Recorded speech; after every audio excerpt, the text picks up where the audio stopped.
Good morning students. आज का हमारा पाठ है 10 आमों की कीमत। इसके हमने बेटा यहाँ तक कर लिया था, कुछ शब्दों तक आज हम यहाँ से करेंगे।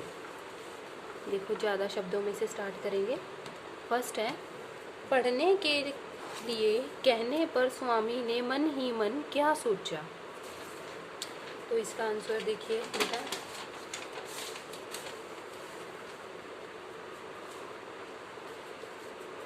पहले का उत्तर है, पढ़ने के लिए कहने पर स्वामी ने मन ही मन सोचा कि यदि छुट्टियों में भी पढ़ाई करनी ज़रूरी है तो फिर छुट्टियां दी ही क्यों जाती हैं। ठीक है। नेक्स्ट है, पिताजी ने स्वामी से क्या सवाल पूछा। इसका उत्तर देखिए, पिताजी ने स्वामी से गणित का सवाल पूछा कि राम के पास 10 आम हैं जिनसे वह 15 आने कमाना चाहता है। कृष्ण को सिर्फ 4 आम चाहिए, तो कृष्ण को कितने पैसे देने पड़ेंगे। ये सवाल किसने पूछा? पिताजी ने स्वामी से ये सवाल पूछा था। ठीक है। नेक्स्ट है, स्वामीनाथन क्या फैसला नहीं कर पा रहा था। देखें इसका उत्तर अगला, स्वामीनाथन फैसला नहीं कर पा रहा था कि सवाल जमा का है, घटा का है, गुना का है या भाग का है। मतलब कि प्लस माइनस डिवाइड या मल्टीप्लाई क्या करना है, इसमें से वो कंफ्यूज था, वो फैसला नहीं कर पा रहा था। इसका कारण ये था कि उसका मन यानी ध्यान पढ़ाई में नहीं था, क्योंकि उसका मन ही पढ़ाई में नहीं था, तो इसलिए वो कंफ्यूज हो गया था मैथ के सवाल में। नेक्स्ट है, स्वामीनाथन को किस बात पर झुंझलाहट हो रही थी। देखें, राम और कृष्ण के बीच कुछ आमों और कुछ पैसों के लेन देन को लेकर लंबी हिचकिच पर स्वामीनाथन को झुंझलाहट हो रही थी। राम और कृष्ण के बीच कुछ आमों और कुछ पैसों के लेन देन को लेकर, आमों और पैसों के लेन देन को लेकर लंबी चिक पर स्वामीनाथन को झुंझलाहट हो रही थी। मतलब कि उनकी जो बहस चल रही थी उसमें उसको वो इरिटेट हो रहा था। ठीक है। चलो अब हम इसके आगे की एक्सरसाइज करते हैं। देखो बेटा, ये है बहुवचन, एक वचन है उसे हमें बहुवचन बनाने हैं। देखो, आवाज़, आवाज़ का क्या हो जाएगा? आवाज़ें। पुस्तक, पुस्तकें, ए लग जाएगा और पीछे बिंदी। कमरा, कमरे। पैसा, पैसे। छुट्टी में, छुट्टियों में। पोशाक में, पोशाकों में।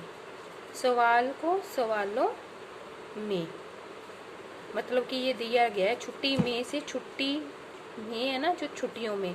पोशाक में, पोशाकों में। सवाल को, सवालों को आएगा, सॉरी यहाँ पे को आएगा, गलती से मिस्टेक होगी बेटा। आम की, आमों की। ठीक है।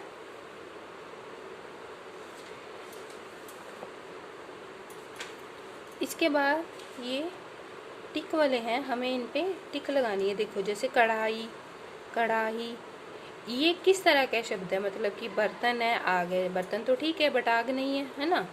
सख्ती, मतलब ये सख्त होती है काफ़ी चीज़, और एक बर्तन भी है। काढ़ना, एक बर्तन। ठीक है, ये दोनों में ये ठीक है बट ये नहीं है, इसमें ये नहीं है, ये है, और ये दोनों ही बन रहे हैं, तो हम इसमें टिक लगा देंगे इस पे। इसके आगे का देखें, दिन, दिन। ठीक है। अब दिन का क्या आ जाएगा? दिवस। ठीक है। दीन, वासर नहीं, ये भी दिन का ही होता है। निर्धन, गरीब होता है, इसका भी गरीब। दीन का, ये दोनों दीन के दे रखे हैं, तो ये भी रॉन्ग है आंसर। अब दिन का क्या हो गया? दिवस, है ना, तो ये ठीक है। दीन का गरीब, तो ये भी ठीक है। उपयुक्त, उपयुक्त, अब इन दोनों में क्या आएगा? ठीक, ऊपर कहा गया। उपयुक्त का होता है ठीक, उपयुक्त का ऊपर कहा गया। उसी तरह ये जो बाकी की 2 ऑप्शन है ये गलत मानी जाएंगी। नेक्स्ट है दशा, दिशा। अब दशा और दिशा में देखो, दशा क्या होती है? अवस्था। दिशा क्या होती है? ओर। तो ये वाला हमारी ऑप्शन ठीक हो जाएगी। समान और सामान, देखो मात्रा एक लग जाने से और हट जाने से कितना अंतर आ जाता है, उस वर्ड की अर्थ ही बदल जाता है। समान क्या होता है? बराबर। और सामान क्या होता है? वस्तुएं, ये समान। ठीक है, तो हम इस पे टिक लगा देंगे। अब आके देखें,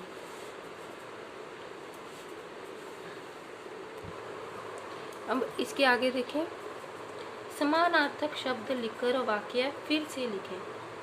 ठीक है, समानार्थक मतलब कि जिनको अंडरलाइन किया गया है उसके हमें समानार्थक शब्द करने हैं, उसी के ही समान, जो मतलब उसका वही हो, अर्थ उसका वही निकलता हो, बट इसको हम चेंज करके लिखेंगे। देखो, पिताजी को इस पोशाक में देखना अच्छा नहीं लगता।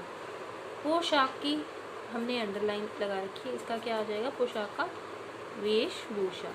पिताजी को इस वेशभूषा में देखना अच्छा नहीं लगता। वेशभूषा भी और पोशाक भी, इन दोनों का अर्थ समान ही होता है।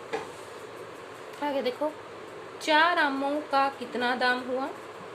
अब दाम का मूल्य, 4 आमों का कितना मूल्य हुआ। इसी तरह वह फैसला नहीं कर सकता था। फैसला का क्या आएगा? निर्णय। वह निर्णय नहीं कर सकता था। पिताजी ने अपनी हार स्वीकार करी। हार, अब हमें हार का समानार्थक बनाना है। पिताजी ने अपनी पराजय स्वीकार की। हार का क्या हो जाता है? पराजय। पराजय से इसका विपरीतार्थक क्या होगा? विजय। उन्होंने बेटे को सारी दोपहर परेशानी में डाले रखा। बेटे का बनाना है, बेटे का क्या आ जाएगा? पुत्र। उन्होंने पुत्र को सारी दोपहर परेशानी में डाले रखा। इसके आगे का देखो, निर्देश अनुसार उत्तर दो। देखो, सवाल पहले करो, कोमा बाद में उत्तर बताओ। अब पहले का प्रयोग करके वाक्य दोबारा लिखो, मतलब पहले, इसमें जो पहले ऐड करना है, ये शब्द हमें इसमें ऐड करना है। देखो, पहले सवाल हल करो, बाद में उत्तर बताऊंगा। इन्होंने हमें ये वर्ड दे रखा था। इसी तरह, तुम नहीं बताओगे मैं तुम्हें नहीं छोड़ूंगा, जब तक तब तक। जैसे हम इंग्लिश में कंजक्शन करते हैं ना, वो वाली चीज़ है इसमें, उसी को ही हमें उसी तरीके से ये हमें करना है। जब तक आगे लग गया, तुम नहीं बताओगे तब तक मैं तुम्हें नहीं छोड़ूंगा। पिताजी जरूरी समझते हैं बाजार जाकर पूछ लें।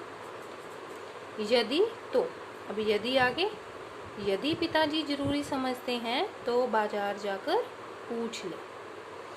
गर्मियों की छुट्टियां हैं, गर्मियों की छुट्टियां हैं, पढ़ाई करना ज़रूरी है। दोनों वाक्यों को मिला के एक कर दो, मतलब इसमें इन्होंने कोई भी कंबाइंड नहीं दे, कंबाइंड करने के लिए कोई भी हमें वर्ड नहीं दे रखा, बट हमें इन दोनों को ही ऐसे कंबाइंड करना है। गर्मियों की छुट्टियों में पढ़ाई करना ज़रूरी है, कंबाइंड हो गया ना। गर्मियों की छुट्टियों में पढ़ाई करना ज़रूरी है। तो ये थे आज तक का हमारा ये पाठ। ओके, तो उम्मीद है कि आपको समझ में आ गया होगा। इसके आगे का हम नेक्स्ट वीडियो में करेंगे। Okay, thank you.